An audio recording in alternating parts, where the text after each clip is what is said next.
வணக்கம். Welcome to life horoscope. December மாத ராசி பலன் நம்ம பார்க்க போகிறோம். வருஷத்துடைய கடைசி மாதம்.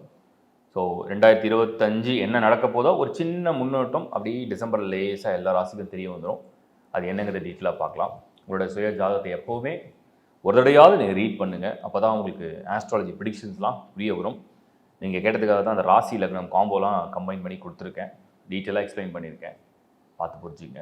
இந்த பொது பலன் எந்த அளவுக்கு உங்களுக்கு பொருத்தி அதை அனலைஸ் பண்ண முடியுமோ அந்தளவுக்கு ப்ரிடிக்ஷன் அந்த மாதிரி தான் கொடுத்துட்ருக்கோம். தொடர்ந்து பாருங்கள், சப்ஸ்கிரைப் பண்ணுங்கள். விரைவில் 1 மில்லியன் நெருங்கிடுவோம்.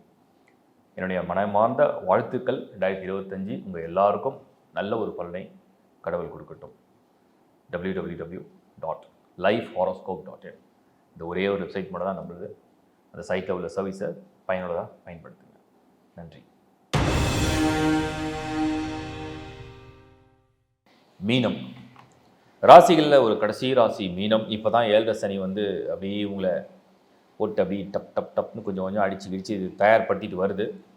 பட் மீனம் நான் ஏற்கனவே சொன்னேன், குருவுடைய ராசி. எதையும் சமாளிக்கிற ஆற்றலும் எது வேணால் நடக்கட்டும் பார்த்துக்கலாம் அப்படிங்கிற துணிச்சலும் அந்த மீனத்துக்கு உண்டு. இன்னொன்று மீனத்துக்கு ஒரு ரியல் சிம்பிள். ஸோ அதனால் இந்த பக்கம் ஏதாவது பிரச்சனை அந்த பக்கம் அது தாவக்கூடிய சக்தி உண்டு. டிசம்பரில் உங்களுக்கு என்ன பிளானட்டரி பொசிஷன் எப்படி ரிசல்ட் தரப்போகுது அப்படின்னு பார்த்தோம்னா, ஸ்டில் அந்த சனி 12th ஹவுஸில், ராகு ஃபர்ஸ்ட் ஹவுஸில். இது ரெண்டுமே கொஞ்சம் அந்த 12 and 1 சூப்பரான ஸ்கோர் இல்லை. குரு 3rd ஹவுஸில் ஓகே ஆவரேஜாக இருக்கார். செவ்வாய் 5ல் நீச்சம் அடைகிறார். Lord of 2 in 5. சுக்கிரன் 11th ஹவுஸில். பட் அது உங்களுக்கு ரொம்ப ஒரு ஃபேவரான பிளான் சொல்ல முடியாது. மர்க்குரி புதன் நல்லா இருக்கார்.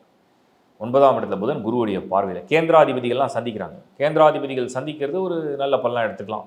மீனத்துக்கு இந்த டிசம்பரில் இருக்கிற ஒரே நல்ல பலன் இந்த கேந்திராதிபதி 2 பேரும் பார்வையை பரிவர்த்தனை பண்ணுறது தான். 9 3 இருந்தாலும் தேர் எக்ஸ்சேஞ்சிங் அவங்களுடைய வியூஸ் மாதிரி அவங்க 2 பேரும் எக்ஸ்சேஞ்ச் பண்ணிக்கிறாங்க.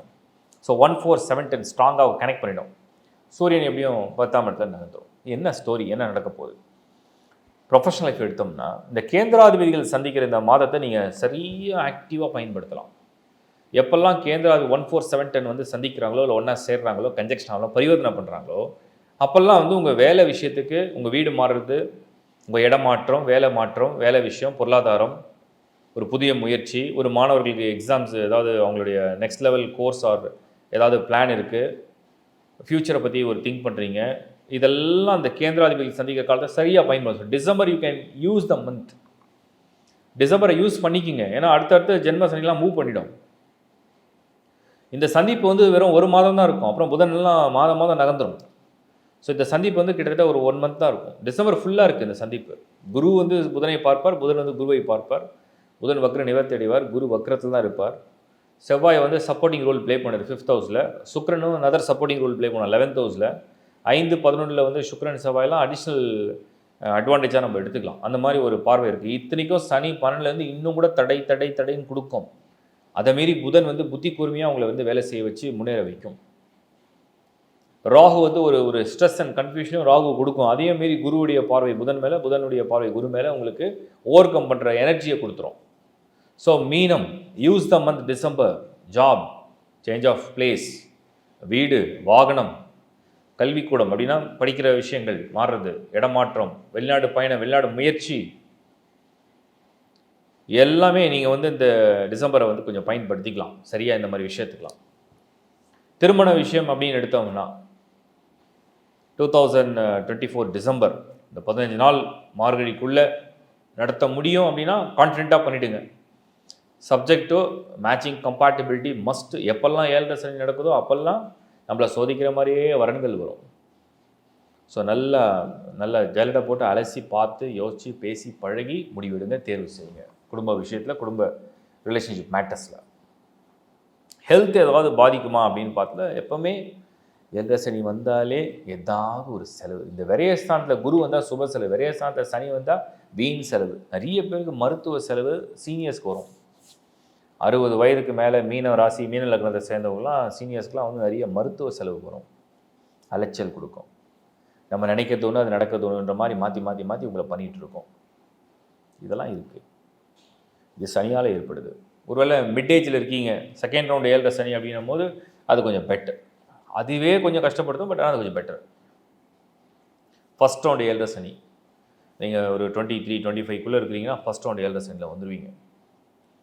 இவங்களுக்கெல்லாம் அந்த சின்ன குழந்தைங்களா இருந்தால் கொஞ்சம் அப்பப்போ விளையாடும் போது காயங்கள் படுறது, சளி பிடிக்கிறது, சளி தொந்தரவு, அலர்ஜிக் சிம்டம்ஸு, புதுசாக கல்யாணம் ஆகிடுச்சு, வயசு 22, 7 சனி, அது ஒரு மாதிரி ஸ்டார்டிங்கே ஏதோ அண்டர்ஸ்டாண்டிங் சரியா இல்லைன்ற மாதிரி தோன்றுறது, இந்த மாதிரிலாம் இருக்கும். தடங்கள், கல்யாணத்தை தடங்கள் வர்றது. இப்போ டிசம்பரில் வந்து இதெல்லாம் கொஞ்சம் பிரேக் பண்ணி யூஸ் பண்ணுற மாதிரி ஒரு டைமாக வருது. சரியாக புரிஞ்சுக்கிட்டா நல்லது.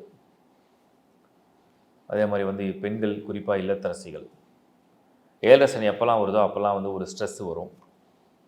பட் டிசம்பர் உங்களுக்கு என்ன லக் அப்படின்னா, எல்லாத்தையுமே மறந்து நிறைய விஷயங்களை செயல்படுத்துறதுக்கு உங்களுக்கு வந்து பலம் வரும். அதை பயன்படுத்திங்க. ஆரோக்கியத்தை நான் பற்றி சொன்னேன். அதனால் ஹெல்த் வந்து கண்டிப்பாக ஃபுட்டு, ட்ராவல், நீங்கள் புதுசாக ஏதாவது விஷயம் ட்ரை பண்ணுறது, ஹெல்த் கான்ஷியஸோடு இருக்கிறது நல்லது. சீனியர்ஸை பற்றியும் நான் சொல்லியிருக்கேன். ஓவராலாக மீனம் பார்த்திங்கன்னா 2024 டிசம்பர் மீனத்தை பொறுத்த வரைக்கும் நம்ம என்ன சொல்லலாம்? திருமண முயற்சியாக வேகம் எடுக்கலாம், ஆனால் சப்ஜெக்ட்டு நல்ல தெளிவாக வரன்னு பார்க்கலாம். இந்த பிஸ்னஸ் இன்வெஸ்ட்மெண்ட்ஸாக இருந்தால் மட்டும் ஒரு முறைக்கு பல முறை சிந்தித்து செயல்படலாம். இந்த சமயத்தில் யாராவது பார்ட்னர்ஷிப்பில் பிஸ்னஸ் பண்ணலாம், அப்படி செய்யலாம், இப்படி செய்யலாம், ஒரு கூட்டாக செய்யலாம், இதெல்லாம் நிறைய ஆப்ஷன் வரும். But it is not advisable. அது சரியான தேர்வோ இல்லை சரியான முறையோ இல்லை. அதை வந்து நீங்கள் நல்லா யோசிச்சு பண்ணுங்கன்றது என்னுடைய கருத்து.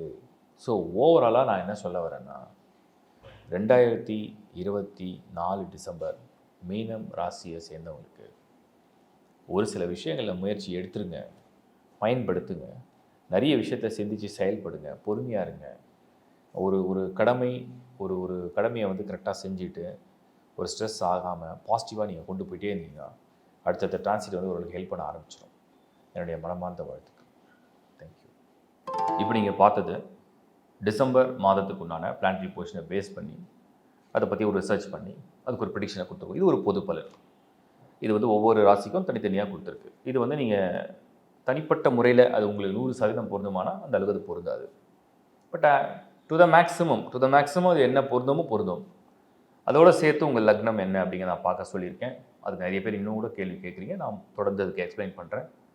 ராசி அப்படிங்கிறதுக்கு ஒரு வீடியோ, லக்னம் அப்படிங்கிறது நீங்கள் ராசியிலே அந்த பேரை வச்சு ஒரு வீடியோ. உதாரணத்துக்கு நீங்கள் வந்து கடகராசி, லக்னம் வந்து மகரம் அப்படின்னா கடகராசியும் பாருங்கள், மகர ராசியும் பாருங்கள்.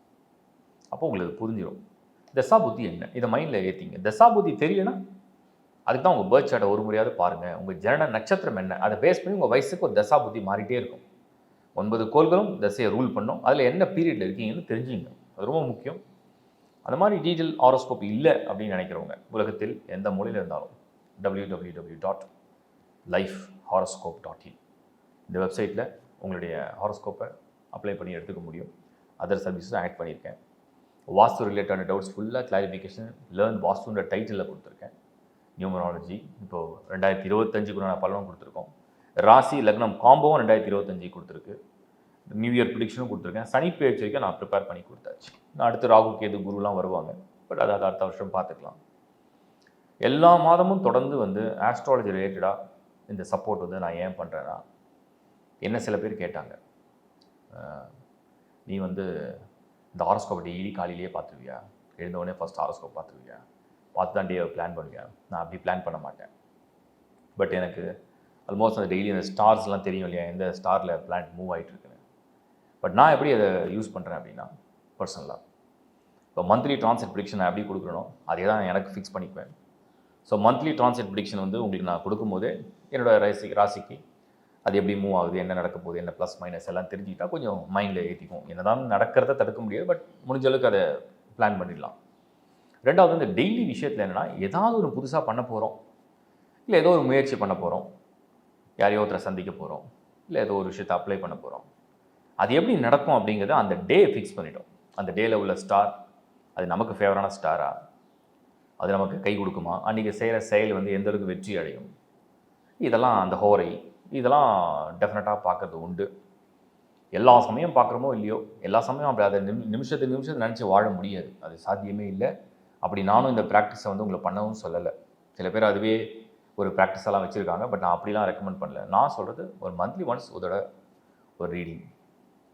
அதே மாதிரி உங்களுக்கு வந்து டெய்லி ஸ்டார்ஸ்லாம் பார்க்க தெரியுதுன்னா அது நீங்கள் பர்சனலாக யூஸ் பண்ணிக்கலாம். பர்டிகுலராக ஒரு விஷயம் பண்ண போகிறீங்க, முயற்சி எடுக்க போகிறீங்க, ஒரு டாக்டர் சந்திக்கலாம், ஒரு அப்ளிகேஷன் வாங்கி நீங்கள் ஃபில் பண்ணி ஏதோ ஒரு விஷயத்துக்காக அப்ளை பண்ணலாம், லோன் ட்ரை பண்ணலாம், ஒரு திருமணத்துக்கு வரன் பார்க்க போகலாம், இல்லை வரனை செலக்ட் பண்ணலாம், அன்றைக்கி தான் நீங்கள் ப்ரொஃபைல் வந்து அப்லோட் பண்ணலாம்.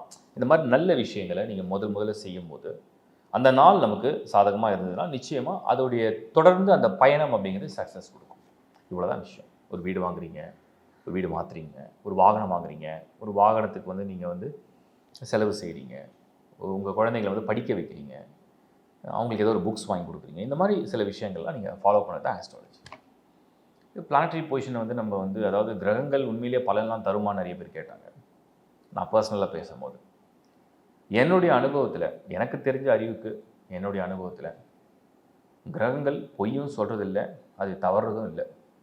மேபி அதை நாம் தவறாக புரிஞ்சிக்கலாம், இல்லை சரியாக யூகம் பண்ணாமல் போகலாம்.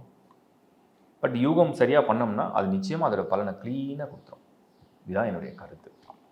ஸோ ஆஸ்ட்ராலஜி சர்வீஸ் வந்து தொடர்ந்து நான் பண்ணுறதுக்கு மெயின் காரணம் இது வந்து நிறைய பேர் எங்களுக்கு பர்சனலாகவும் தேங்க் பண்ணியிருக்காங்க, என்னை மீட் பண்ணவங்களும் தேங்க் பண்ணியிருக்காங்க. அதே மாதிரி வந்து ஒரு கைடன்ஸ் வந்து கொடுக்கும்போது அது வந்து அவங்களுக்கு பயனுள்ளதாக ஒரு ஆபத்தான காலம் ஒன்றை செய்யாதீங்கன்னு தடுக்கிறோம், ஒரு நல்ல காலம் ஒன்றை எப்படியாவது செஞ்சு முடிங்கன்னு சொல்லி அவங்கள ஊக்கப்படுத்துகிறோம். ஸோ அந்த அந்த டிரான்சிட் வந்து என்னென்னா ஃபேவரபுளாக இல்லை அன்ஃபேவரபுளான்னு கணிக்கிறது மட்டும் தான் நம்மளுடைய வேலை. அதை அவங்களுக்கு கொடுக்கும்போது அவங்க அதை பாசிட்டிவாக கொண்டு போகிறாங்க. சில பிரச்சனைக்கு சொல்யூஷன் இருக்குது, சில பிரச்சனைக்கு சொல்யூஷன் இல்லாமல் அதை கடந்து போகிறது நல்லது, சிலதை மறந்து போகிறது நல்லது, சிலதை விட்டுறது நல்லது, சிலதை நம்ம எடுத்துக்கிறது குட் லக். இந்த மாதிரி புரிதல் தான் இந்த ஆஸ்ட்ராலஜி நம்ம போகிறோம். ஆஸ்ட்ராலஜி வந்து வெறும் கேல்குலேஷனும் கிடையாது, அது ஒரு லாஜிக்காக நீங்கள் கனெக்ட் பண்ணியும் பார்க்கணும். ஒரு லாஜிக்காக கனெக்ட் பண்ணும்போது தான் அது புரியும். ஸோ இதெல்லாம் என்னுடைய தனிப்பட்ட அனுபவத்தை நான் கொஞ்சமாக உங்களுக்கு ஷேர் பண்ணிக்கிறேன். தொடர்ந்து பாருங்கள். சப்ஸ்கிரைப் பண்ணாதவங்க சப்ஸ்கிரைப் பண்ணுங்கள். உங்களுக்கு பிடிச்சிருக்குன்னா லைக் பண்ணுங்கள். உங்கள் நண்பர்களுக்கு உறவுகளுக்கு ஷேர் பண்ணுங்கள். தேங்க்ஸ் ஃபார் வாட்சிங் life horoscope. Is bye from Shankar Narayan. வணக்கம்.